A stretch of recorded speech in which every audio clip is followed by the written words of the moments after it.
Alright, Bonehawk, so this video is all about the Mortal Kombat 1 stress test. I sat down with two of my teammates, STB JimmyPotato, STB Brozki. Broski's new to the podcast. All three of us got into the stress test, and we wanted to kind of give like an overview of what we thought, how we kind of figured everything was going, from meter to movement to the actual characters themselves.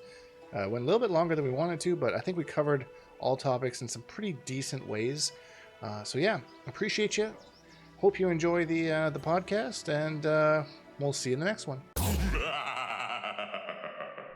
Accept your death. All right, so the first thing that I'd like to kind of get off my chest is the cameos. That we only had three. We had Sonya, we had Kano, and we have Jax. I personally did not mess around with Jax at all, but I was seeing some stupid stuff. Broski, I think you were playing Sonya, you said, for the most part. How was that for you? Sonya is a lot of fun. That projectile of hers comes out really quick, so catching people from across the screen is nice, especially when they're expecting like an ice ball and they're just blocking or they're just ducking. So it hits mid and it was really, really fast. I absolutely loved that little combo extender of hers, the little air punch. That seemed to complement Sub-Zero's playstyle a lot. And it was just a very good way for me to kind of get people into the corner because of the corner carry plus the extension from her, and then just setting up the clone. And she seemed really, really, really good with just adding a lot of extra pressure. That little leg grab move she did, I didn't really do that move too much. I didn't really find, with the limited time that I had to play, I didn't really find too many good damaging options from that with Sub-Zero. So I mainly just used her projectile and that little air dash.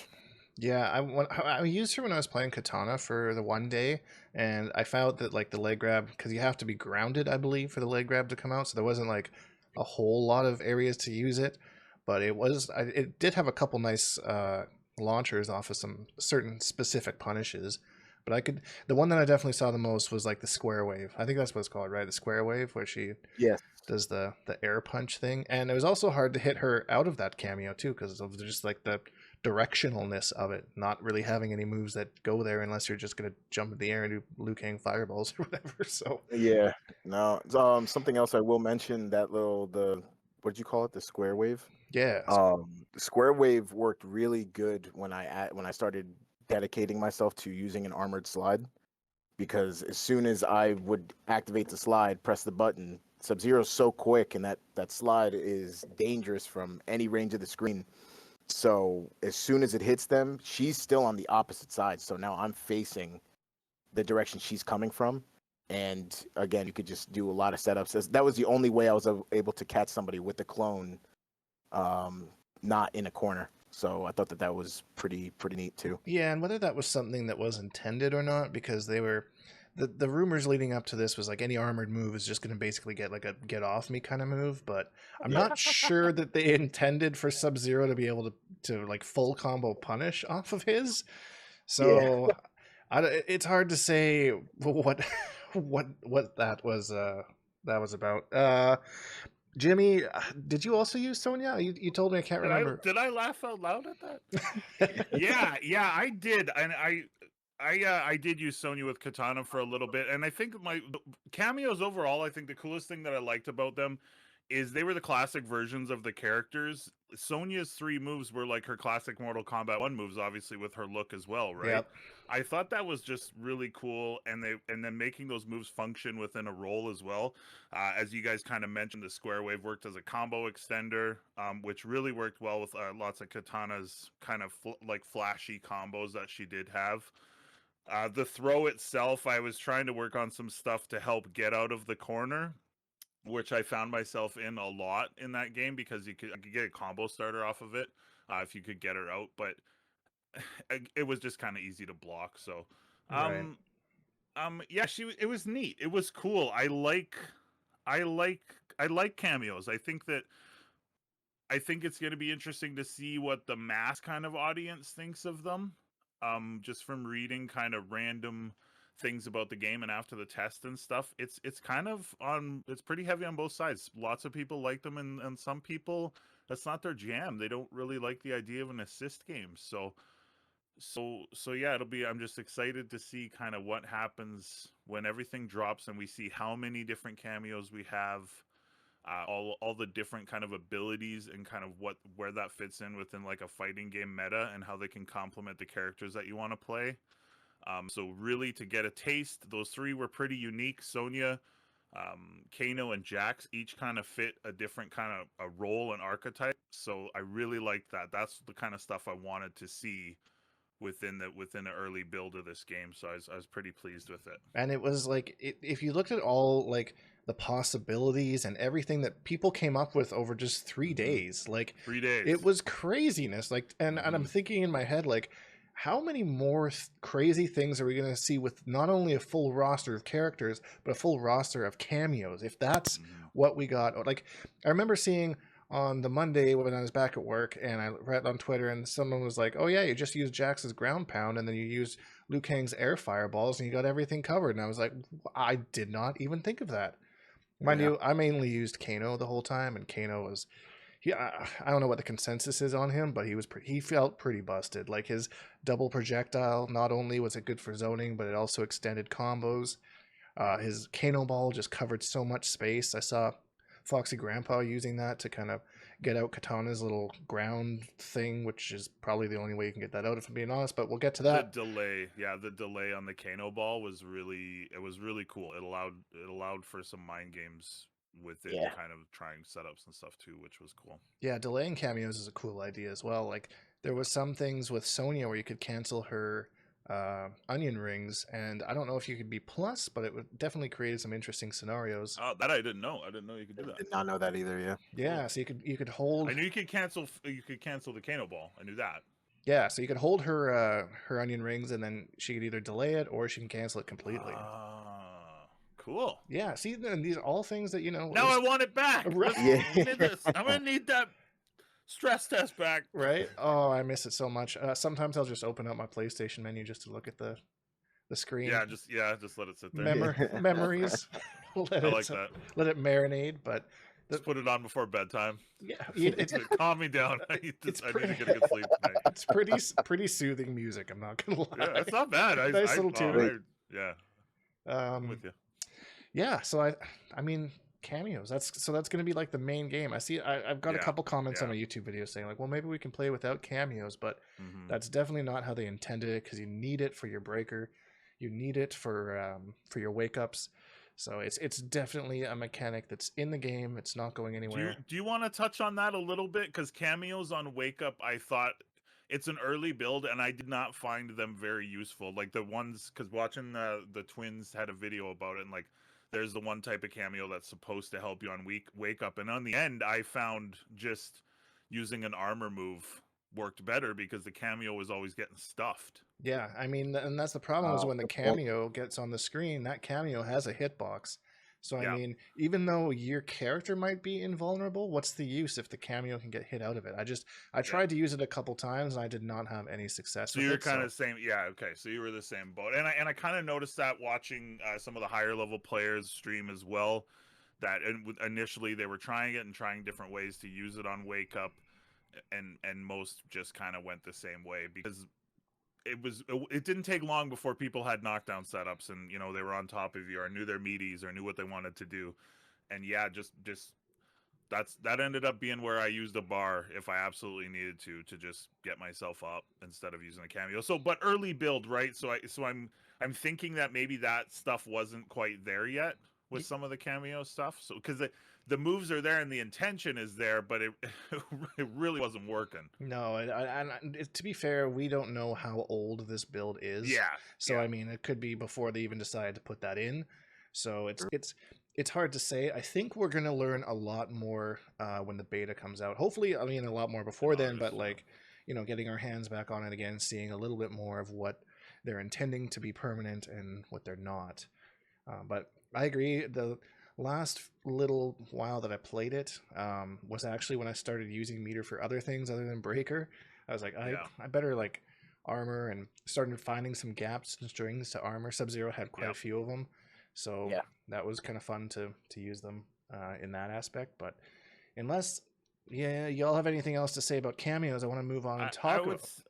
I would say last thing I would say is maybe they can figure out a way to make the throw animations like that. I thought the throw animations were a little too long. Right. Maybe it's just those characters specifically, but it really felt it killed the momentum in some of the matches for me for the cameo throws. So like I understand, they want it to look cool and stuff like that, but maybe some of those more extended throw animations could be like if you won a round with a cameo throw or something, and just cut the time in half for the normal cameo throw. I don't know, just felt a little long for me. I just didn't. Maybe that's a nitpick, but I mean it's fair, especially for things like Jack's throw where you can extend it, right? So yeah. Other than that, I mean, I was skeptical, but I like the way that I like where it's going, how they're implementing it, and the idea around how it's going to work within the main game. You get a really good look at how that's going to be. That got me pretty excited. So yeah, that's pretty much all I got to say.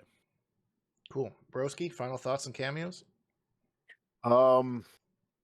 I will say that personally, I'm not really much of like somebody that wants to sit in the lab for too long. I like to just kind of learn as I play, and I will say that the cameos have me very excited to just sit in the lab. I think that there's going to be able to do so much.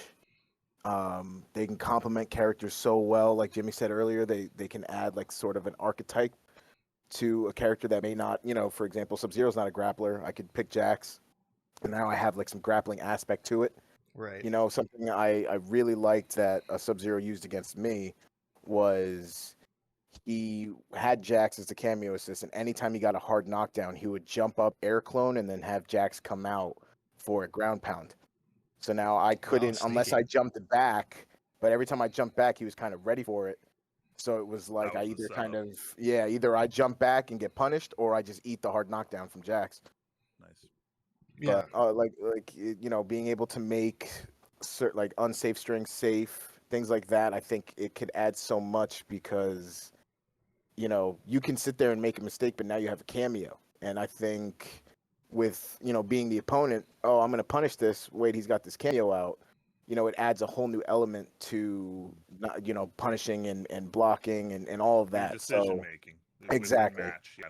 Isn't that a great thing that a new mechanic could make? Someone that's not a big lab guy wants to just kind of get in and play the matches, but have you start to kind of rethink the way you want to do things or explore the game a little bit more in depth? I love that. That's awesome to hear.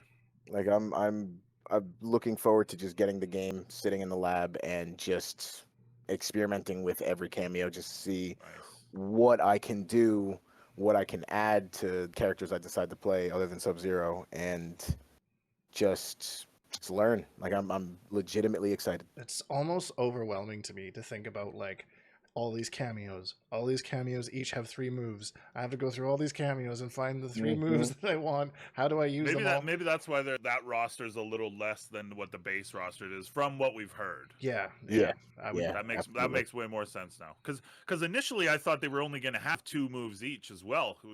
How we'd kind of heard it from the summer games thing there. So to see them have 3 was a little bit of a surprise to me, and that was awesome. Yeah, welcome surprise as far as I'm concerned. So yeah. So from there, let's go, Ed. Yay! Woo! Nice job, guys. Mr. Browse did something for once. I'm just kidding. Meter's a little bit different, but kind of the same in this game. Let's start with the super meter. Brozki, what were your overall thoughts with the super meter? So definitely enjoy it a lot more than MK11. I feel like MK11's meter system was fine, but it just I kind of like getting my meter because I kind of earned it, or if I'm getting my ass beat, I like to just get some meter so I have an answer to getting my ass beat. To be completely honest with you, I really didn't focus too much on the meter. I kind of just assumed that it was similar to what we've already seen. But to be completely honest with you, I didn't really find myself using my meter that much. Most of my games were ending, and I either had 3 bars if I didn't break, or very rarely did I use an armored move because I was trying to rely on my cameo to see if I can avoid that so I can keep the 3 bars because of my favorite thing right now with it is I could break a fatal blow. Hey. Yeah, that's You know, exciting. like so like I was keeping onto like all 3 of my bars because I was just waiting to get hit by a fatal blow just so I could break it. That's called PTSD from playing too much Mortal Kombat 11. I Oh, have that. absolutely. Ah, Absolutely. 100%. I Every those scrubby fatal blows where you're just like you kind of playing the neutral and all of a sudden you go to move forward and I'm just whoosh. boom, yeah. I get immediate flashbacks of Jax. Oh god, yeah, and that one of the worst slash best fatal blows in that game. I love that Yeah. fatal blow. I do like how they added the startups to them, like Injustice had for Yeah. their supers. I think that's The super flash before. Yeah, the visually when they more scream appealing. out. Yeah. I agree with you though. I was in the same boat. I really just had 3 bars all the time, like built meter like crazy. What about you, Jimmy? What was your experience like?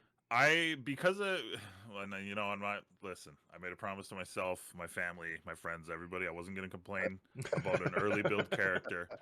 But the character that I chose to play had some issues. So I actually used a ton of meter. I was very conscious of it because I used her armor move a lot. Right. I enjoyed like trying to interrupt strings that you had mentioned before. Finding little places like that, button mash, kind of really button pressy heavy type of people that were always trying to hit me on knockdown like every single time that wouldn't learn because I armored off them. I literally taught those people, you know, maybe don't mash if I have meter every time through like longer sets. Because I did it every single time. I'd wake up and then, you know, then I got the knockdown and I had advantage again. So I watched it a lot. I found after probably the first 5 to 6 hours, I found I wasn't getting hit by fatal blows outside of combos as well. So while Okay. having the ability to break it is great and nice, I didn't find myself breaking a whole bunch until probably the last day when people had 50% 1 bar combos. Yeah, that was a Yeah. little nuts. Yeah, so then it became kind of a little sweatier, and then I was a little bit more conscious of it on that side of it too. Like, oh, am I gonna be able to break this? Do I want to break this? How's the set been going? Am I gonna need it for wake up a lot more? And also my character didn't have a lot of great EX moves either, like outside of that to maybe help with zoning. So I didn't use bar for that very much, and yeah, I found it mostly useful for interrupting flow, the opponent's flow, and for wake up. So I was watching it a lot, and that's just when I noticed, like you said, you kind of always have bar right now, and I didn't really worry about that too much because right in early build, right, we Right. don't know how much is going to build what. It seemed to build really fast off chip. It built fast off hit, and the only time it didn't build was if somebody flawless blocked you. So it wasn't something I super worried about. But it was nice that it just wasn't regenerating all the time. If someone did a breaker to me and I got the next hit for a combo, I had that old feeling from like MK9 and MK10, you know, to be like, yes, okay, as long as I don't drop this, the round's over. So Right. that was kind of cool. Yep.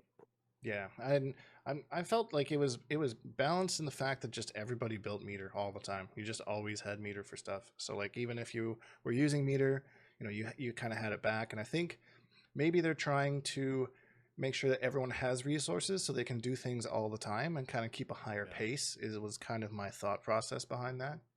Oh, good point.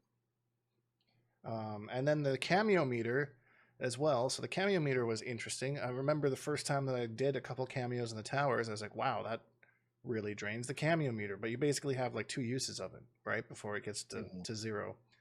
And then that's like Mortal Kombat 11 mode with the regenerating of it. What'd you think of that, Broski? So there was definitely a few times where I would catch myself not really realizing how much these moves drain their meter because there was a fair amount of times where I was kind of sitting there calling out the cameo and nobody was coming out. I go to look and then I see, oh, okay, I don't have it. So it definitely pays off to know how much these moves are taking. Let's see. I just lost my train of thought. Jimmy, would you like to go? And then I'll pick up. Yeah, I was muted. Yeah, no worries. Yeah, I think I thought it regenerated a little bit quick, but again, not something I spent too much time thinking about because of how early the build is. I think the build is just for functionality, right? Right. User interface wise, I hope that they kind of make it a little bit, if not bigger, move where the meter shows. I did find it a little bit. It's easy enough to see because the circle was like red, but maybe underneath the life bar, more towards the middle, towards the timer, or maybe kind of with the other bar on the bottom. I would personally prefer that a little bit more, but again, a nitpick. The circle was kind of hard to gauge at a quick glance up to the corner. That's a Whether or good not, point. how quick is it regenerating right now? I'm going to use it through this right now, or should I kind of, drag this on a little bit and try to just let it go all the way full so I can do this, do that? So I'm hoping they kind of tweak that. I doubt it because usually Mortal Kombat and NRS games usually once like this we've seen the interface. That's probably gonna be it. So I'll have to live with that, and that's okay. But it was good. It was a regenerating meter, kind of like Street Fighter 6 did, where they made a regenerative meter work. Like that's the Yeah. way you have to do that. You can't really make it so you got to earn the cameo back, the assist back. It kind of has to be timed. It allows them to balance it a little bit easier as well. If something's a little bit too overpowered, maybe it takes the full bar instead of half a bar, down the road. Maybe if something's middle of the road, they figure they can slow down the regen after you use that certain move. The ability to do that's all there and kind of cooked in just the way that they build a mechanic. So I think it's good, and I think the way that they built it's good. It gives them a lot of options and a lot of room to tweak it. I definitely agree with you with the interface. That's actually not something I even considered. I just kind of assumed that, okay, it's up there and that sucks. That's just where it's going to be. But like, I didn't like that right away. Yeah, yeah. It took. Why is it there? It's so dumb. It wasn't until I started playing games and then I was like, okay, well, where the hell is it? Oh, right, it's up there. Oh, that Because sucks. the game is so like you're always thinking about it, right? Like it's cameos were top of the mental stack for me, not only for myself and what I could do or what my options were at certain points in the matches, for my opponent as well. Yeah. So I got to look, top left and top right a lot. And maybe you bring that into the middle and on the bottom or the top, and it's not so distracting. I was gonna say it's kind of inconsistent with what they've done in the past, because like in Justice 2, you had your trait was right next to your super meter. MK11, if your character had any sort of like Aaron Black bullets right next to the super meter. Like it's weird that they made this change in this one, and you also have the face of the character right next to your health bar, and then you got the face of your cameo right there. So it's kind of like that's a lot going on right there. I don't know. Maybe I'm in the minority on that one, but I agree. It's a good point, because like going back to what I was saying before, where I wasn't aware of how much I was using. It's because, like Jimmy said, to glance really quick at it, to see it, and to go right back, it's hard to kind of determine that little red line where it's at. So yeah, maybe that's new game. Maybe that's new game syndrome too. Like we're trying to learn a game and we got 3 days with it, right? So maybe it's something we don't think about too much after we've had the game for a week and we played it and kind of got used to it. But it was just something I did notice. Yeah, no, and that's fair. One thing that I saw online that was probably the number one complaint I'd say that I saw was movement. A lot of people didn't like that dash blocking wasn't a thing, which seemed like a really oddball thing to pick, in my opinion, because yeah, at the first that's kind of what I was trying to do, dash block around. I wasn't really getting anywhere, and dashes were like getting me punished. But once I kind of figured out that walking is kind of the speed that they want you to play this game at, like walk speeds are really good, both forwards and backwards, and like getting in on zoning was way easier once I started walking, and moving away, same idea. So Jimmy, what are your thoughts on moving? Are you in the dash block area or what? You nailed it. Walking is awesome in this game. It feels good. It's fast. It's the best it's probably been in a Mortal Kombat game for those characters, and I got to assume, probably across the board for the most part. That's great. For me, that's what the game needs, especially when you're going to have such, like, it's an NRS game. It's projectile heavy. It's shenanigans heavy. Let's add in cameos. There's going to be crap all over the screen. You need to be able to move. You need to be able to close, depending on what your character does. The problem I had with it, And this didn't take me more than an hour of playing, 2 hours, and I continually reevaluated my thoughts and how things were going. They kept why even have dashes in the game the way that they functioned in this build? Right. Yeah, I agree. They were absolutely useless. Backdash didn't get you jack. It didn't help you get out of corner shenanigans with any invulnerable frames. It would You literally dash forward and you could walk faster with Kitana. You could literally walk faster than forward dash. So you have this committal functioning mechanic tool to use that usually you would give you a nice, like, I'm going to cover like half the damn screen with my forward dash. It's a risk because I can't block out of it. Okay, that's fine. That's what they want. I get that. But I can duck out of it, or I can throw a button out. I can jump. I can do a special, Yeah. awesome. But they need to make a dash a friggin' dash. Doesn't necessarily have to be, okay, let's do MK9 block dashing. I would love that. But Yeah. the dash needs to be a actual dash, not a kind of move barely anywhere on the screen and then have dash frame recovery as well on top of that. It felt so unnatural and crappy. So like you, I didn't even dash by the end of it because it was literally, there was no reason to do it at all. And that's unfortunate because when we see a newer build and a fuller build, I know a couple people said, well, if you have problems with movements because you're having trouble getting in and you're not making good decisions. Why can't a game be projectile zoning intensive and heavy, but also have options to get in? If I make skilled choices and good decisions and I can push the buttons well, why does it have to take me 30 seconds to do that? Keep the pacing of the game good with a good dash option. Make the zoner have to, be a good zoner, right? Yeah. I it agree with it you. wouldn't kill the zoning game to give you a good tool to be able to move around the screen. It only makes it better. It makes the pace better. It makes you have to make decisions quicker, and it makes you have to get better at the game on both sides of it, defense and if you're zoning, and then offense if you need to get in, if you need to catch up, whatever that may be. So yeah, it was not the fact that you couldn't dash block, though I would like that. It was the fact that the dashes in this build were friggin' useless.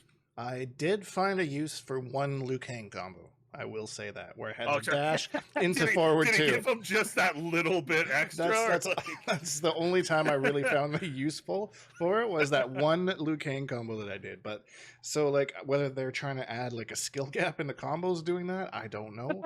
Yeah. but Maybe, eh? from that point, I'm going to ask Broski. Although I am going to take your opinion with a large grain of salt, you Sub-Zero scrub.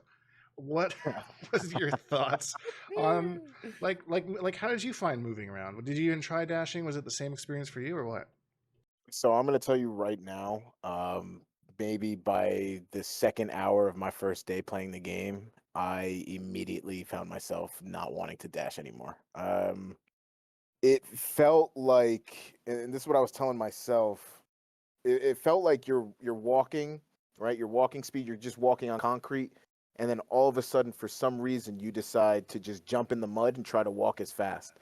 Every time Good I analogy. caught myself in, like, for example, with Sub-Zero, if I launched you, did a nice little corner combo, and then I wanted to end it with the clone charge to get that hard knockdown so I can get my clone out, there was times where I tried to just dash in and use back two so I can get a launcher. Right. Every time I caught myself dashing, it was like he moved less distance than what you would think when you're dashing in. And every time that I did that, he would just fall too short and I was getting whiff punished. So I tried to just walk. And let me tell you, the success rate on that, 100% compared to the dash. The dashes felt so it ruined the momentum of some of the matches for me. Yeah, isn't Because it like, weird? You're describing exactly what I felt. It's like it felt natural in certain places that you would need to dash. yeah. And then other than that, there was no other use for it. If Yeah. I was full screen and I didn't want to throw out a slide, and I'll just dash twice. Okay, that worked, I guess. but anytime I wanted to use a dash so I can incorporate some form of pressure, I would just kick myself in the butt. Like, it just made literally no sense to dash with I'm how glad good the I'm not movement the speed only was. one. I Oh was so no, man. worried that, and I read this stuff online after, because everybody was loving the game and loving this and loving that. And I'm sitting here, like thinking to myself, "Oh man, I do not like the way this feels. Like Yeah. I have the shackles on right now. Is there something wrong with me?" And I started talking to more people and reading a little bit more. I was like, "Okay, so it's kind of everybody's kind of feeling the same."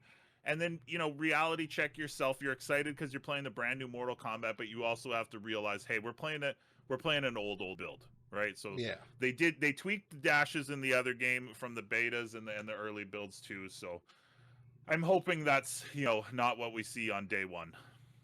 Yeah, and I'm pretty sure that won't be the case. And I think a lot of there's been a lot of voices advocating for dashes actually doing something, for i.e. dash blocking or something like that. But even if they removed the dash completely, I would be fine with that. I enjoyed walking back and forth and spacing in that way. I found that very Agreed. entertaining. I enjoy playing that way. So if they just ditch it completely, I wouldn't care.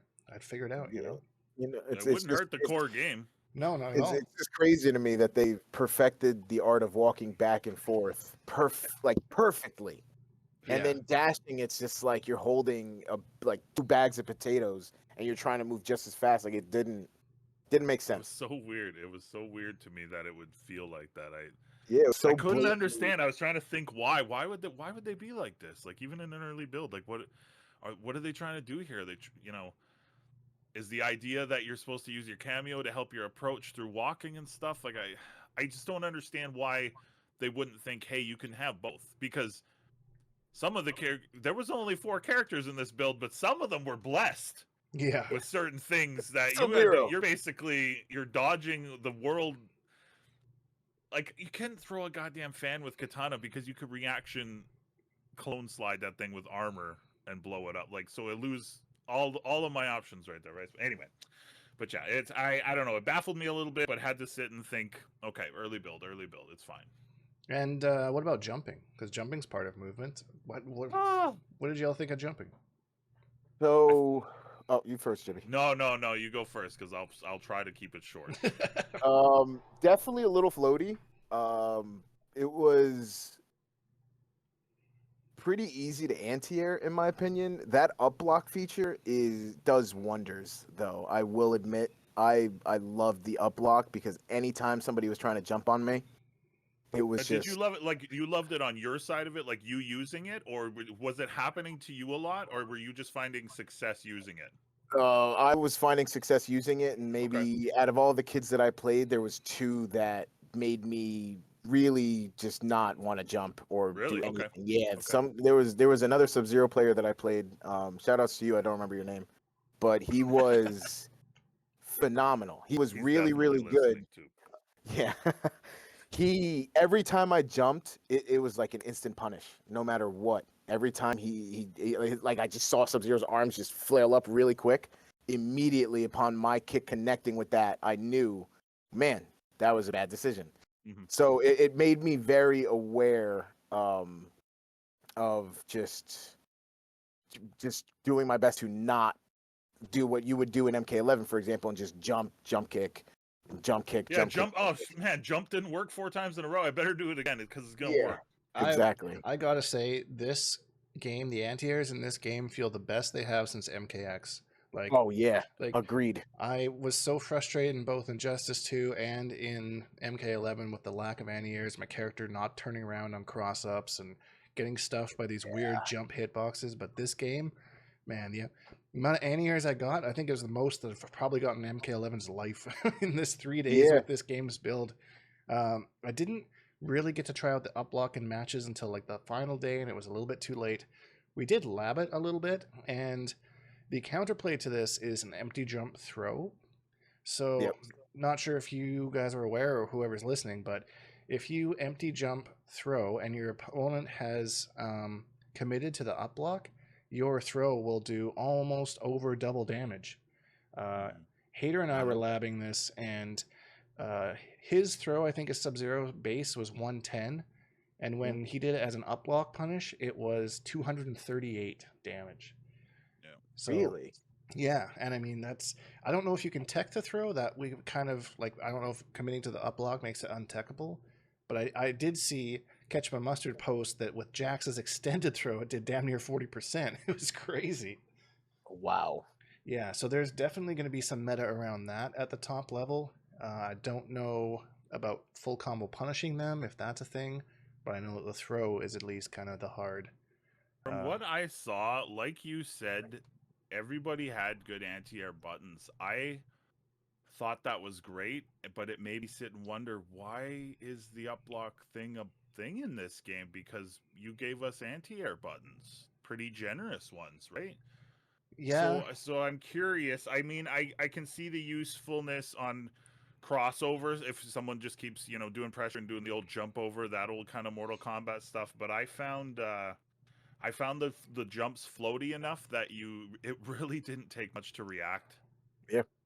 To properly anti-air. The jumps felt slow and floaty, and like you had a lot of time to space yourself. You had a lot of time in your head to decide, do I have to back up a little bit to hit this button? Do I have to walk forward a little bit to hit this anti-air? Do I jump? Do I instant jump to hit this anti-air? Do I just have to normal sit and take it? What's the situation? And like 90% of the time, it was always hit a button and not up block. The other problem I had with up block was accidentally hitting up block. yes. Because if you notice this, when you hit it, if you let go of block, it still has to run through the animation and go back down to normal block and then come out of that before you can push a button. So many times I went to let go of block to friggin' punish someone, and I'm sitting there coming, like at first I thought the game was broken. And then I noticed, I was like, oh my God, I accidentally hit up block, and I'm sitting here, you know, with my ding dong in my hands here. That's why I can't punish anybody. And so then I had to really be conscious of not accidentally hitting up while I was holding block, especially in the corner. The characters like Sub-Zero, because when he got the ice clone out close enough and I was blocking or just standing there, if I would accidentally go from block to up block, it would catch the damn ice clone and freeze me too. So there's a part in there that either before you used to be able to freeze, you used to be able to block Sub-Zero's clone to get rid of it. Yep. Either that's not the case this time, or there's frames within block and up block that leave you totally vulnerable. So without extended lab time, I don't know. I think again, early build, I don't think everything's there with that mechanic yet.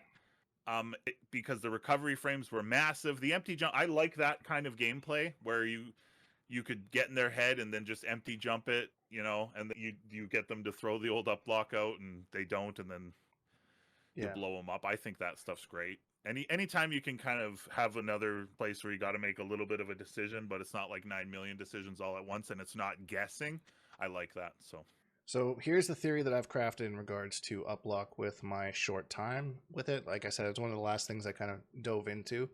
I found that if I up blocked a jump in, I could get a grounded B&B combo from that, which was usually with Liu Kang around 36 to 37%, something like that.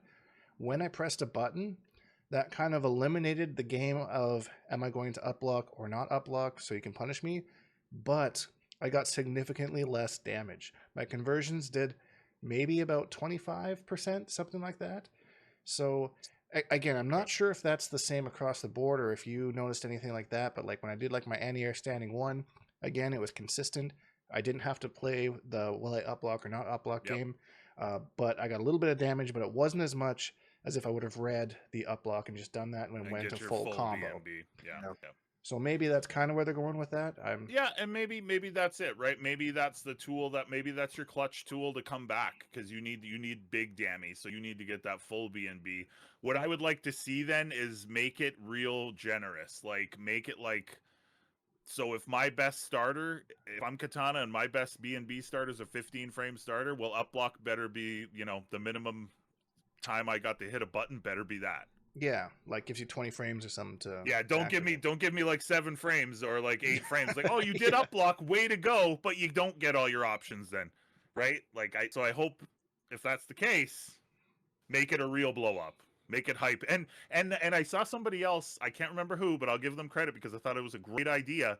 a different sound with a successful uplock or something like that. I think Yeah. that would be Oh, great. yeah. That would be awesome. Both sides would know what's happening, or maybe a visual cue with that. I think would be really welcome. I was going to say the sound cue is actually an accessibility thing as well, because I don't know if it's all fighting games, but NRS Games has a pretty large blind community that plays the game and relies on that.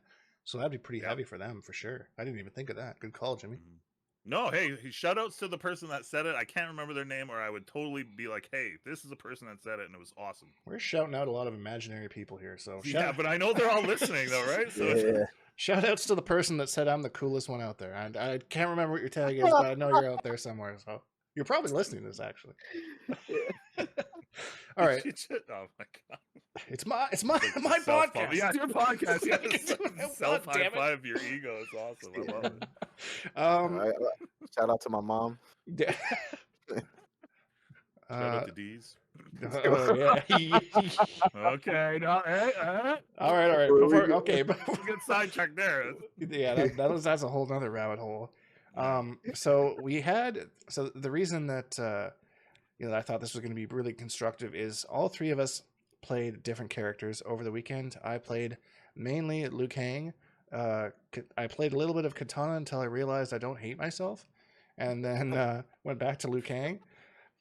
And Jimmy played Kitana. Foxy Grandpa got there too, and he went to Sub-Zero. Yeah, I did see that. And then Brozki played Sub-Zero. So we're going to talk about the three characters that we played. Before we get into that, though, something I didn't actually have on the topic list here is Kenshi. I did not play any Kenshis. The only Kenshi footage that I saw was on Twitter, and I think maybe the character was like a little bit too deep for most to try to go into over the weekend. Just real quick, did y'all have any experience with Kenshi? Jimmy, go to you first.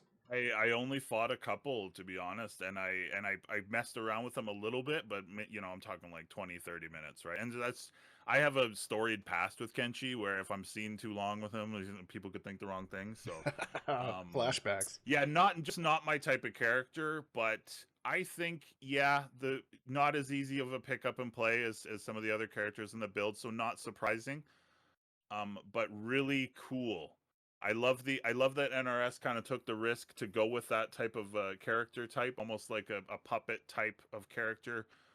Putting that into a game with assists is really neat. That got me really excited for the rest of the roster and the rest of the cameos. So I don't know a ton about the character. I know that Sonic Fox, they had 1 bar 55%ers by day day 2. The combos they were doing were absolutely nuts. Lots of cool stuff there. Yeah, that character is definitely going to be like, you put the time in, you get the reward, for sure. Yeah, I agree. Absolutely. How about you, Broski? You play any or fight against any? I fought against, I think, realistically only 2, and one of them was very, very good. The other one wasn't too good, but I went into the towers to try to play him, and he definitely is not a character that I could have just sat there with the limited time that I had to try to break down. There was a lot to him. He, in my opinion, from the characters that were in the build, as much as you guys know, I'm a huge Sub-Zero fan. I still think Kenshi was the most interesting one, but I didn't have the knowledge to sit there and try to really break him down with the short amount of time that I had. Yeah. But the one that I played that was very good, again, shout out to you, I don't remember your name. They were yeah. Yeah, it's amazing how like the spirit or the stance will end up behind me, and Kenshi is on the other side, and now I'm just getting jumped. Like that to me was so. Like, I'm sitting there like usually I would be thinking, how do I get out of this? I just couldn't stop laughing. I thought it was the coolest thing ever. Yeah. I like Sub-Zero. It was literally like Sub-Zero was just getting his shit rocked. And I took a wrong turn on this walk Yeah, home. I'm in the wrong alley. Yeah, exactly. The guy, he's one of the characters though that I plan on just sitting in the lab with day one and just seeing what it is that he could truly do, because he, like Jimmy said, I could see you having a pretty nasty Kenshi. That's what I was kind of thinking to myself until I looked at his moves list, and I was like, oh, I'm gonna need to wait for the game to come out so I could actually try this out. Yeah. But yeah, definitely an interesting character. Very excited to see him at a high level, and can't wait to try him out. All right, so Kenshi aside, there's not really much we can say. We didn't really fight any. Going through the characters, because we all played the rest of them, let's start with the one that would probably take the longest, with Kitana. Boys. So I'm not like a high profile player in the scene. My name's not really out there anymore, kind of like it used to be in the old days, just because I was in the forums a lot. I was always trying to find new tech for katanas and do lots of stuff like that, but not so much anymore. So when I say stuff, it's nobody really listens anymore, and that's fine, because wasn't the only one saying it this time. I think I had to break it down to one thing. I don't think that the character's done yet. Right. Because I really have to hope that. Otherwise, I won't be able to sleep at night until September. It scared me in the fact that the toolkit, because of the core mechanics of the game and the game being centered around assists and the cameos, I found it, if the other three characters had a weakness kind of like she does, where she needs a cameo, the cameo needs to assist her, and the different ones would assist her in different ways in different matchups, I would have been fine with the way she was. Right. But the other characters had everything plus the kitchen sink, and cameos. So I sat there and I became a little bit worried, because if that ends up, you either let it rock and give everybody everything and just let it go bonkers, and I think that's awesome. I lived through MK9. I'm okay with that. I think if you throw Breaker back in and you up the movement a little bit, like let dashes be a thing, I think you can get away with that. And you try to balance it as best you can, but just let it go. But if you're going to have a bunch of characters that don't have everything, or have glaring weaknesses and rely on the cameo, those other characters are going to rise to the top so fast and will be optimized so fast that it'll really dull down the gameplay, not only from playing perspective, but from a spectator's perspective as well. And that's always kind of been a little bit of an issue for me, and I know a few other people, is Mortal Kombat 11 wasn't a super great spectator game. It's not there. It can be if you have someone to root for, but visually, watching that game was not super exciting for me. Yeah. So I was really hoping, and then so you have the opposite was like MKX. It was exciting because it was so crazy, right? It was like, okay, guess, and it became hilarious. But spectator wise, it was awesome to play it and compete in it. It's a freaking stressful nightmare, right? Yeah, frustrating AF. And Mortal Kombat 11 for me was the other way around. It was a little bit better to play because you knew exactly what it was. There was no surprises. Everything was tight and worked well, and it was a pretty basic. The gameplay was what it was. It was like strike throw, pretty basic movement and everything like that. But visually, not a great time. So I was really hoping that they can strike a balance there, because for me, just Kitana tool wise, why doesn't she have a low fireball? Yeah.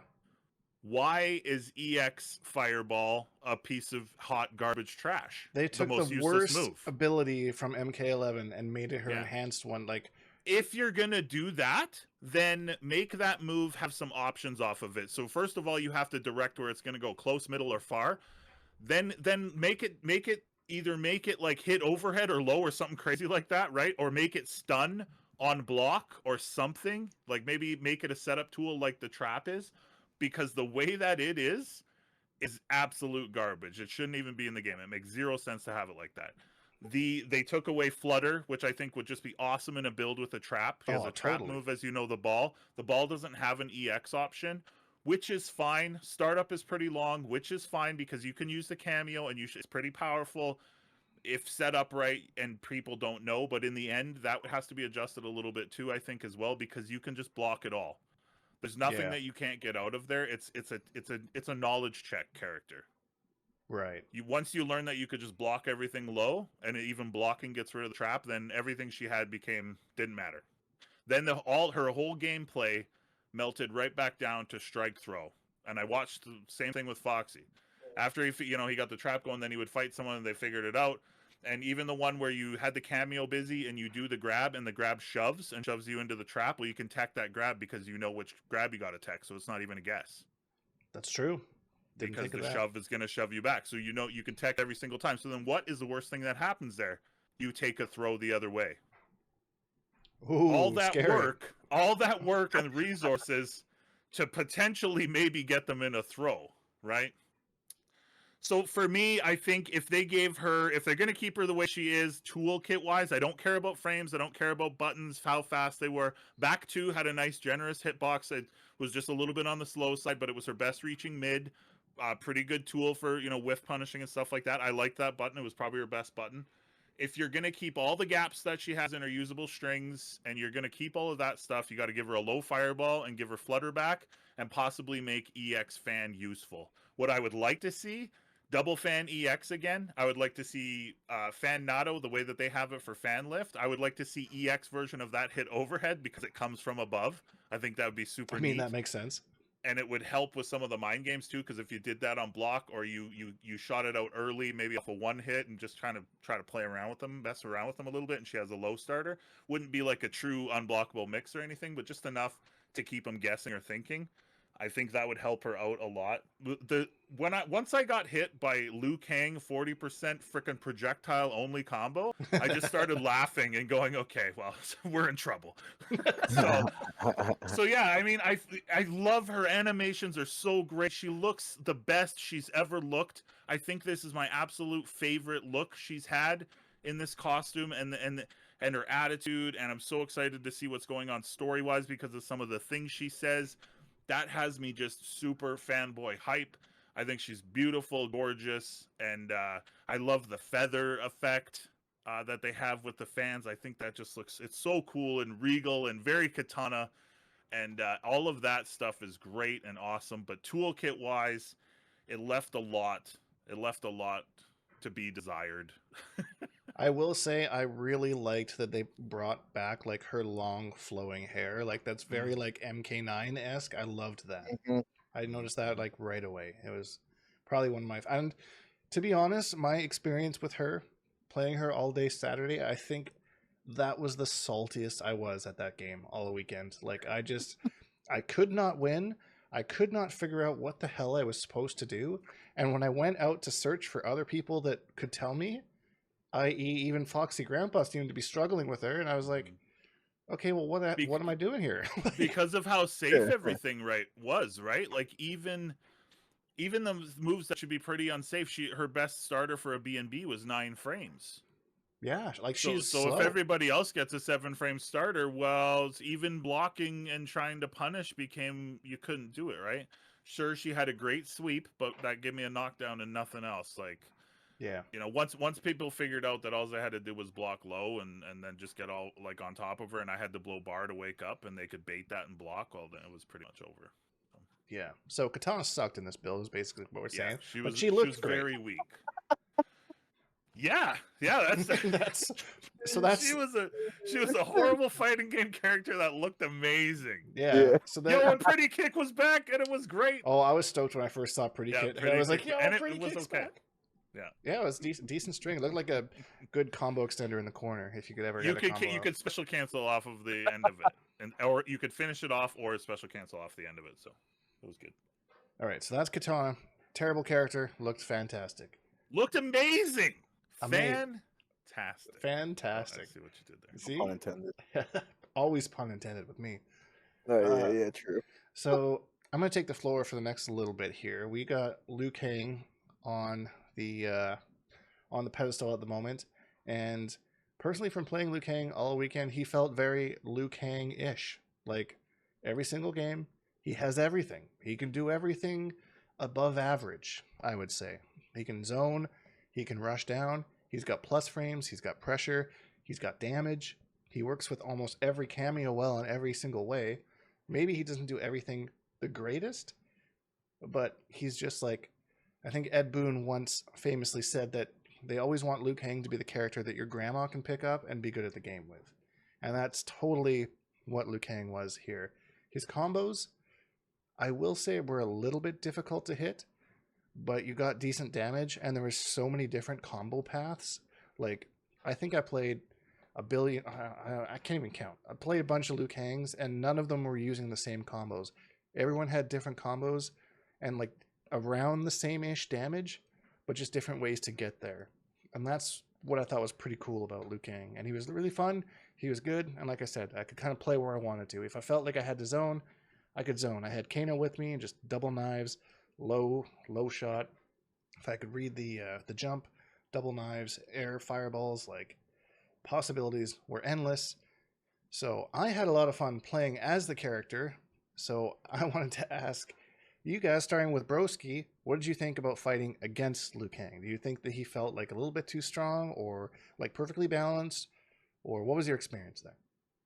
So I'm gonna tell you right now, the moment that I realized he had plus frames, I immediately started crying. I was very upset because it just reminded me of MK11 Liu Kang, and that guy infuriates me. Yeah, he sucks. But man, I will admit, I don't know if it's just because I was excited to play Mortal Kombat 1, but fighting Liu Kang was so much fun for me. He made me think, with the plus frames, having to try to figure out when it is that I can interrupt. With the projectiles, it was nice because of Sub-Zero, my ice ball is pretty slow in this game, so he was beating me out on a lot. But just kind of going back and forth with him, and then conditioning Liu Kang players to think that they could feel comfortable zoning, and then just hitting them with a slide was super satisfying. He looks amazing. He really, really looks amazing. Playing him, I found myself smiling the entire time against every Liu Kang, because to see Liu Kang finally as a god, where as I was growing up, he was a zombie, and it was Right. just so out of place for him. It just felt like they gave him, they're kind of like, hey, we're done with you. Shujinko's the one that we're trying to go with, and yada yada. But this Liu Kang feels exactly like what he is now, a fire god. And he's just, I think he's just really, really, really, really cool. Can't wait to try him out either. Jimmy, your experience against Liu Kang? Listen, he's a jerk. Yeah. The salt The only mines. thing I'll say is that character would function at a high level without cameos with the toolkit that he has. I would agree. That's true. And I think the fire effect is one of the best looking effects that the NRS effect team has put together. The fire looks so damn good on all the different moves and the way it worked and just looked and moved and flowed, and the colors in the fire. Oh, very pretty, very gorgeous, very cool. I love the redesign of both the dragon kick and the bicycle kick. I thought both of those were so super cool. Like the bicycle kick, how he's like twirling around and shit like that. But I love that. This is weird for me because this is the first time that I've ever been excited about Liu Kang. And I'm not going to play Liu Kang. I'm going to be honest here. I will not be touching this character when the game launches. But like, he's always just been like this boring, generic Shaolin monk. And like to actually see some flash and like something unique from him does have me excited. So then, Yeah, like, even from like day one, his white sneakers on and some black sweatpants. Like that was it, right? Yeah, exactly. Like, and he cartwheel kicked your face as a finisher. Oh yeah, and I kill you. Yeah, I like that how they worked that into his fatal blow. I think that was cool. But yeah, other than that, I don't have much. Oh! The fatal blow with the freaking MK Dragon fire. Come on. Oh, where he like visually burns it into the ground. Yeah, that in was the sky. Yeah, that like was behind him. That's like visually maybe one of the coolest looking Mortal Kombat things. It's like visually a top 5 cool moment. And I'm not a big Liu Kang guy, but I'm a big Mortal Kombat guy, and I think just 100%. That's like iconic stuff. It looks so good. Kind of reminded me of like the Raiden super that's Injustice exactly. 2. Yeah, they just kind of added on to that. Yeah. Okay, so I think that's not too much to talk about Liu Kang there, but it sounds like we're all pretty excited about the game, which is a good thing. And let's get to the elephant in the room here, Mr. Sub-Zero. So it was carried. It's only carried. Anyways, Brozki, tell me a little bit about your weekend with Sub-Zero. What was strong? What you noticed? Is there anything unique? And design-wise, what are you excited for? So, toolkit wise, complete opposite of Kitana. I'll tell you that right now. This guy had everything that you could possibly want. I noticed a lot of damage scaling on the ice. Anytime that they were frozen, I mean, I've seen people use 3 bars and get 50%, but he seems to really not do as much damage unless he's really benefiting off the cameo, which is why I was stuck with, not stuck, but like why I chose to stay with Sonya, because it just helped me kind of extend what I needed. And with the corner carry, like I was saying earlier, his corner carry without cameo, phenomenal. With cameo, you're in the corner no matter where I start that combo. So it's really good. He is a mixed master. He has not changed much since MKX. This guy is, with 1-2-1 being the high mid overhead. I didn't really find myself punishing too much with that, seeing as like my forward 2 or forward 1, whichever one the little backhand move was. That seems to be the string that I was using. And then I started noticing, instead of completing that string where it was like backhand, the little ice ball thing, and then the low kick, that forward one works beautifully as a stagger. He mostly every single one of his strings, if you just don't commit to it, it seems to leave the opponents. And again, it could just be because it was, games out for only 3 days. But once I started taking advantage of that and incorporating that into my game plan, it was like I had leveled up significantly. All you Sub-Zero fans, let me tell you, this Sub-Zero is by far the strongest feeling one in my opinion, because he mostly has been a defensive character, and correct me if I'm wrong, but he seems to always not really be like a in-your-face type of guy until MK11 really kind of came around. And I will say this, you have great zoning with the clone charge. Your ice ball is slow. You can't really combo it into it as like you could, because now it seems like the little ground ice is the go-to. But being able to, let's say I freeze him with the ground freeze. I launch. I now can still freeze him if I can somehow get an ice ball out, or if you're in the corner, I can get you with the clone. It's just so much fun because he could do so much now. And his combo loops are great. When you add the dive kick into the combos, you can get some good damage there. Again, just adding to that beautiful corner carry of his. And the character just felt amazing. So good. I have no complaints. I feel sorry. I didn't know Kitana was as bad. But yeah, if you guys were dealing with stuff like that, when I had a character that felt like he had been done since, I don't know, when MK11 dropped, he felt perfect. He did have some, most of his strings did seem to have some gaps. The good players that caught onto that had to make me really think. But again, that's when I started kind of incorporating the stagger, and it just seems to have worked really, really well. It makes people kind of double think whether they want to try to interrupt you or not. And what else was there? What else really stuck out to me? His uppercut, his down 2, phenomenal anti-air, and with a nice cameo like Sonya's little square wave, you can get yourself a nice little 30% meterless combo off of an anti-air, and it's coming from MK11 where that was so rare, just hard to do because anti-airs were trash. It's a breath of fresh air. And a really cool animation too, and a Really brutality. cool Too. animation. I did like Yeah. the way it looked. Let me get into that. If you Sub-Zero fans out there love Kuai Liang, and like the difference is super apparent, not only in their personality but just the way they fight. This game made me realize, because we don't really get to play as Bihan except in the original Mortal Kombat 1, and he was a skin in MK9.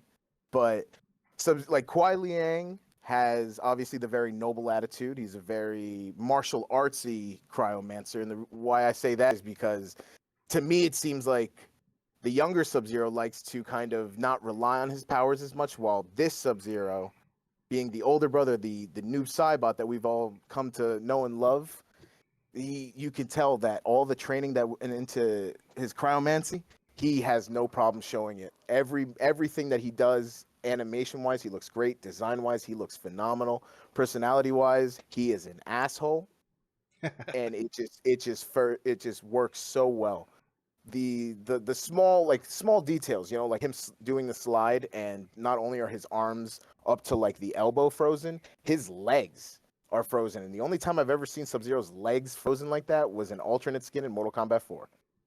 It's if you guys loved Kuai Liang, but you've always wanted to see what Bihan was like before he was killed by Scorpion, you guys are going to love this iteration of Sub-Zero. I think it is like a nice fresh breath of air, because we've only seen this kind-hearted, I want to be the Grandmaster, I want to teach type of Sub-Zero, and now we get to see a version of him where he's not necessarily good, he's not necessarily bad. We'll see what happens in the story, but he is just downright. He's just extremely fun. Whether you want to just look at it as a design, you see all the animations on his moves, how good his tools are, you're gonna find yourself really enjoying this character. So okay, so that's a bit of a lore dump for me, which I actually wanted, which I'm excited for, because I didn't know you knew so much about Sub-Zero, and I didn't even know that much about excited. Sub-Zero. Like, one thing that I noticed playing the stress test is that the voice of Sub-Zero in the stress test appeared to be different from the voice of Sub-Zero in the gameplay trailers. Unless I'm remembering something wrong, that had me curious. We don't see his mouth move, though, right? Do we know for sure, like, Sub-Zero? I mean, that's true, because they have the masks on, right? So I wasn't sure which Sub-Zero we were playing in the stress test. There is a theory that I had that in this build, how people are saying that Sub-Zero and Scorpion are brothers, but that Scorpion isn't actually Scorpion, it's Kuai Liang, and that's the younger Sub-Zero. Yep. So really? I haven't heard that yet. So, okay. The reason why I think that that's true is, if you've noticed, every time Ed Boon said Sub-Zero during the Game Fest, he would say Sub-Zero. He would say Scorpion, but he always, in all the other interviews, he refers to him as we have to reintroduce the yellow guy. He never says Hanzo. Oh, interesting. And if you think about it, Hanzo Hasashi, his last name being Hasashi, Bihan and Kuai Liang don't have last names.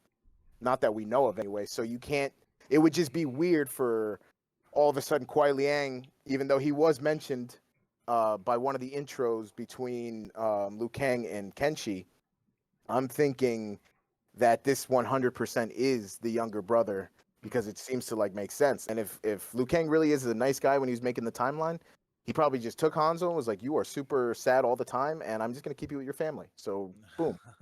Maybe Hanzo's a family man now. Cool. Yeah, which makes me excited to run into Hanzo in the story mode or something. It would be maybe he's just a peaceful farmer who's just like, oh yes, I saw friggin' whoever, they're just down the way. Have a wonderful day. I'm gonna go back to my family. My friggin' cornfield. Yeah, exactly. So that would be cool. And something else that I will add to that is, if you really kind of notice, isn't it odd that Scorpion isn't in this build at all? Or wasn't in the game, the Summer Game Fest at all? And if you think about it, the intros would 100% give away that he is not Hanzo. That's true, because it's weird, because he's been the poster boy for the last couple Mortal Kombat games, and so far he hasn't really been. I mean, they've shown a Scorpion, but is it the Scorpion? Yeah, right. We have no idea. For all we know, Hanzo Hasashi can now be a third brother to these guys, and he might have ice, he might have fire. Who knows? Or maybe he's a cyborg now. Cyborg Scorpion? He's Cyber Sub-Zero. He's Cyber Sub-Zero in this That would be a little cringe. Yeah, it would be. That'd be pretty crazy. Okay, so now we've gone down the lore rabbit hole a little bit. Gameplay wise, I want to say fighting against Sub-Zero was frustrating, because again, like you're saying, he has all the tools, but where I struggled the most was the corner. He hasn't felt this oppressive with the clone.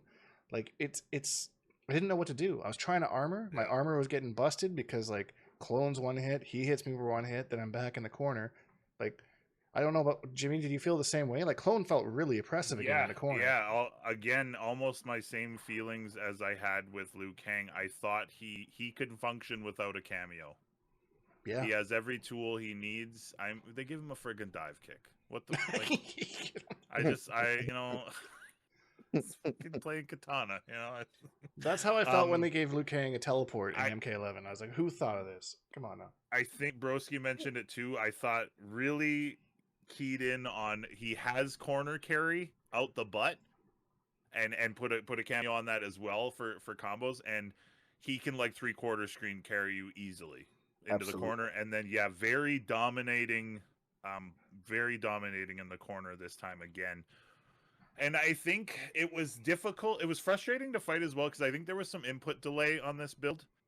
So even knowing that slide would be coming, I found it really difficult to just friggin' block on reaction, go from stand block to duck block. I don't know if you guys had the same issue. I did, yeah. And also, if I was duck blocking, letting go of down so that I could block the overhead as I saw, it was coming, was really inconsistent for me. And I know I'm getting up there in years, but I was seeing the same thing. I jumped through a lot of different streams to see some different levels of players, and I was seeing it a lot. So I really got to put that up to maybe the input lag, input delay on the build. Hopefully that's cleaned up a little bit. But yeah, Sub-Zero has every tool you could want, man. And Clone being back, I think again, if nothing wrong with giving everybody everything, but give everybody everything, not just a couple, and then I'm okay with it.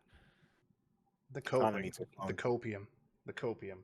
Very cool though. Very cool. Like he looked cool. Very frustrated. Like I liked the animations when I he couldn't throw a fan. He just EX slide through it and use a cameo and get me 40%. We can't throw a fireball. But, the only character who could combo off of armor in this build. Yeah, we know of. I we do know of. want to add something about the clone. With it disappearing much faster than it has in the past, I can see that like them doing that for the exact reason of just trying to balance it out. I don't really think that it matters. That clone is still super strong. Well, and then go back to what I mentioned about how up block works in this, and maybe that's because it's the early build, but you could get a clone out and then do a jump in, and the person goes from block to up block and they freeze themselves. Yeah. I do not know if that was intentional, but it was one of the most like, I sat there and just went, "What the? Like, what do you do here?" I mean, And, yeah, I don't think that was intentional. It does not sound intentional, but maybe I'm wrong. I don't know. Something I do want to mention though is a lot of people were saying that they couldn't get the grab, like if they set up a clone and then run, kind of get in, do a back grab and then cause a freeze. I pulled that off once. Now I don't know if that was just pure luck. I don't know if it was just something animation wise just happened to work in my favor for that particular moment, but you could still pull that off to my knowledge. I have a clip, so it's don't call me a liar. possible, but not just brain dead kind of a thing. Exactly. Like you have to be quick. You have to know that that's what you want to decide to do because it disappears so quickly. Everybody now knows that Sub-Zero is going to probably try to hit you with that clone up, so they just very quickly either hit me with armor or they just kind of poke me. But again, that's kind of go back to the movement aspect. Once I realized that the dashing is kind of leaving me open for that, it didn't really matter. I just kind of walked in, let them whiff, walk right back out, and then hit them. But the meter burn clone too, being like just that I've never thought that I would get like a meter burn clone that gives me 3 clones. But anytime that I threw that out and somebody got caught, instant air combo. If you listen to this podcast like 4 years ago and you listen to all the crap that they give Sub-Zero, would you believe it? Sub-Zero's got a dive kick. Sub-Zero's got a triple clone. That's all you Sub-Zero's got ground freeze. Sub-Zero's still got an ice ball that hurts you on chip. Like that's just like, Sub-Zero's got armor on his slide and it's nearly unreactable and pretty quick recovery. I think it's like 8 frame recovery, maybe 10. I can't remember. It's only like -10 on block, I think. But anyway, those are numbers for day one. But yeah, I just think it'd be hilarious if you listen. If you were 4 years ago and you heard all this craziness, I would just laugh and be like, "No, that's Ed Boon trolling, man. We probably got, maybe he gave us slide and ice shower or something. That'd be cool." Yeah, you got all of this stuff, all of it. Yeah, they gave me everything. And I'm happy for you. Oh man, I hope that, like you said, Kitana's just not finished. Don't you patronize me right now. No, not at all. I'm just saying because to play this game with a character that felt like Sub-Zero, my God, that shit was fun. So So much fun. I will say that I have sat here and heard this downplay long enough. I will say that Kitana was the only character in this build with an infinite That you know of. that we know of. Kenshi kind of had like pseudo block infinites. So That's true. I'm telling you, I got jumped and I couldn't do anything about it. yeah, I could only laugh. Kenshi was pretty So good. come on, Jimmy, sit down, buddy. That means nothing. That Okay, before we go too far off track, you just wait till September. You want to hear downplay. Remember when they buffed her like 2 times in a row in MKX, and I was like, still not good enough. Totally. This is going back a decade, man. Like the downplay is real. The downplay is real. Before we go too far off, because we're running a little bit over time, I do want to ask each of you individually, what did the stress test do for your excitement about the game's release? Again, we don't know how old this build is or how new this build is, but overall, what did you get from the stress test as far as either excitement, nervousness, kind of in the middle, somewhere in between? Brozki, take the floor. So in terms of things that make me nervous, again, I really didn't have too much time to play, and I was just so happy to be playing that maybe I overlooked some faults. I hope that they change the dashing. The dashing definitely needs work. But other than that, I really don't have many too negative things to say. I mean, again, I played Sub-Zero all weekend, so I was having a good time. The excitement that this game has brought me, like I said before, I don't really lab. Like I do lab, but I can't sit in a lab for too long. This game has me not even thinking about going online. I just want to jump into the lab. I want to break down everything as much as I can, more than I ever have in the past. And it's because this game left me with the feeling that there's just so much to it. There's just so... I feel like there's going to be so many options, especially with how the combos work now. I feel like you can combo off of anything. If you can get a cameo out before they drop far enough, you could do whatever. It seems like the sky is the limit because this game just seems like it's going to have so much stuff, and I cannot wait to sink my teeth into it. Yeah, I can definitely relate on that front, and I'll go into that in a minute. Now let's talk to somebody who didn't have the unfortunate experience of a good character. Jimmy, given your experience, what did this stress test do for you as far as excitement, nervousness, or whatnot for the release? I played about 15 to 17 hours. I played a lot. And it made me a little bit it made me a little bit nervous, the first feeling. And it's because of some of those things. And it's not the cameos. I think the cameos are a great addition. I think that the game needed it. I think Mortal Kombat needed something like that to shake it up. Especially coming off Mortal Kombat 11, which I felt was really safe. Sure, they had the variation system and they opened that up, but when you really broke it down and looked at it and looked at all those tools, it was a very safe game where you ended up playing the same match a lot. And I know I've talked about that before. So to have something as crazy and wonky as these assists are, and then give characters just awesome tools to work with as well, it gave me that feeling like, oh my God, we're gonna like MK9 craziness coming in, right? Especially when I saw that one-touch Liu Kang Jax ground pound setup thing. Obviously, Yep. like they're probably gonna nerf that, but I was just like, oh my God, that used to be normal. You know, it'd be like one-touch Cyrax and you're dead, but he was like not the best in the game. That, you know, we sat there and we were okay with that because the trade-off there was because the game felt so good to play.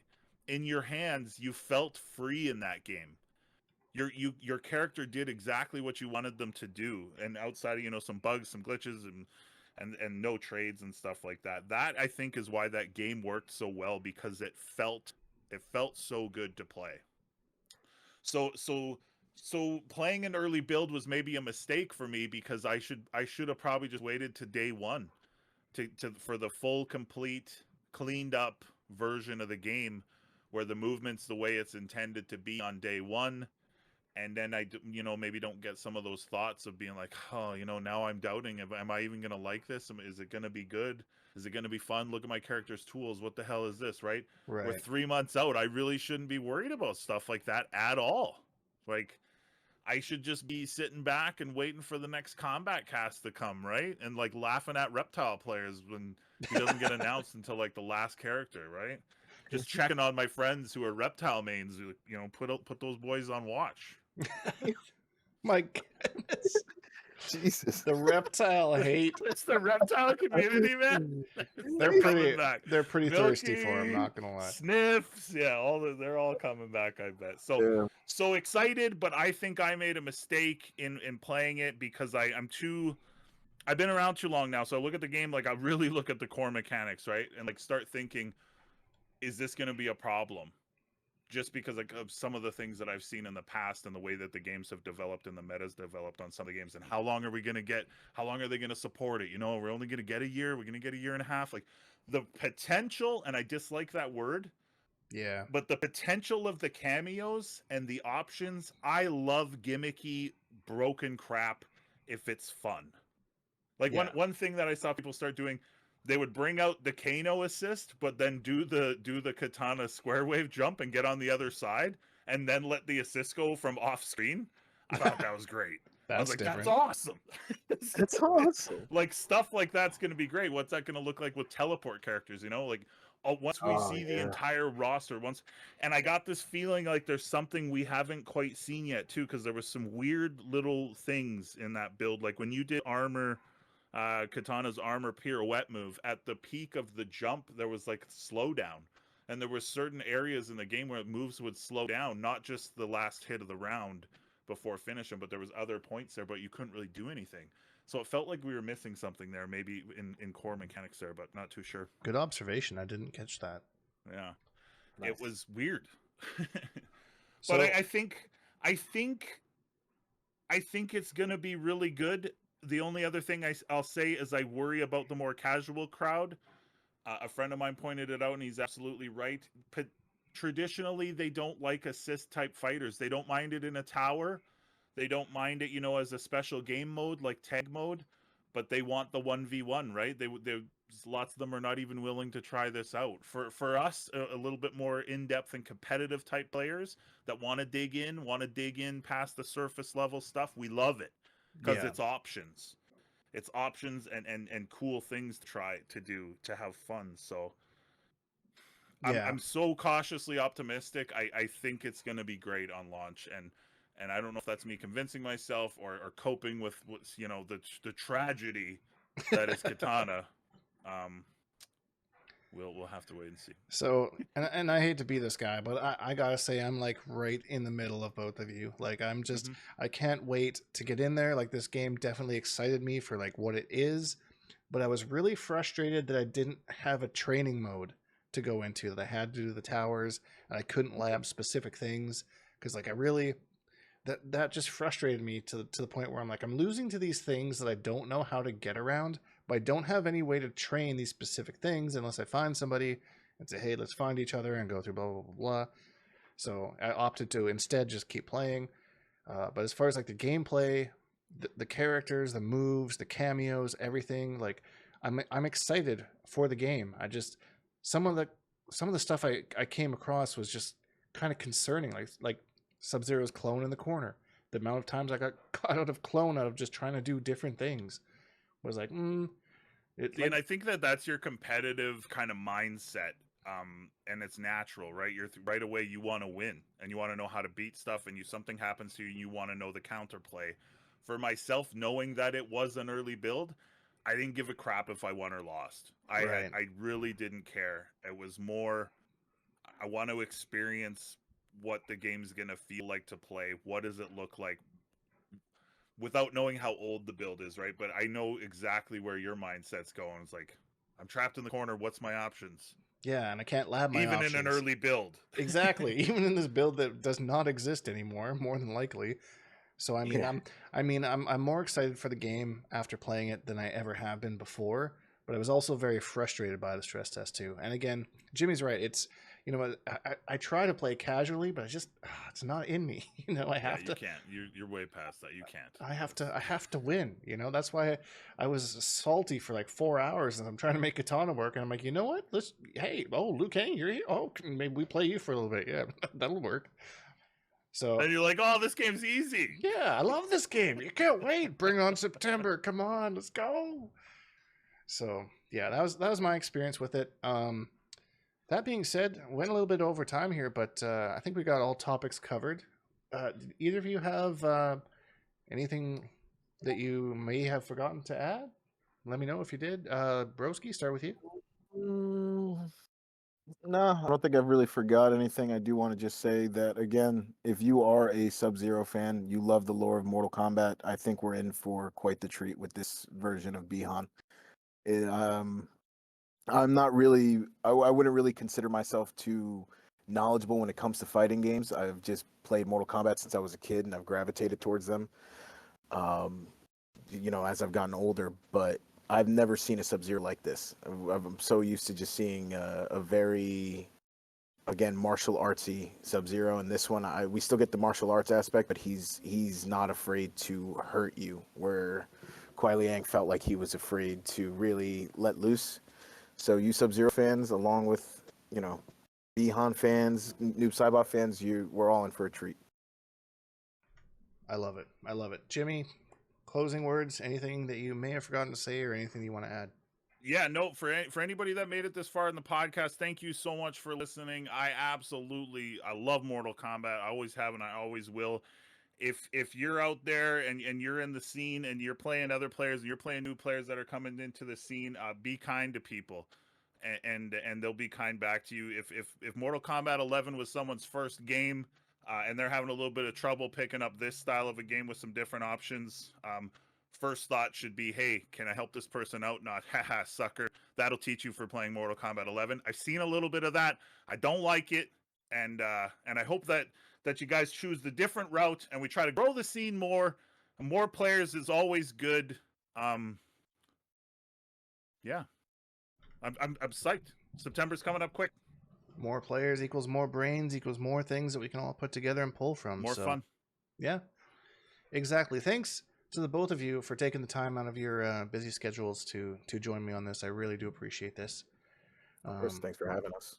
Yeah. We'll be having a few of these come out, I'm sure, once combat casts are announced and once we see what's going on in those, maybe we can regroup to discuss and whatnot. But yeah, thanks again, and thanks to you for listening here. Really do appreciate you making it all the way to the end of this video. We've kept you, we've reeled you in this far, so there's much more to come. So if you enjoyed this video, please leave a like, because it really helps me out, and subscribe if you haven't, because I make new videos almost every single day. Hashtag Bonehawks, all that stuff, and we'll see all you Bonehawks in the next video.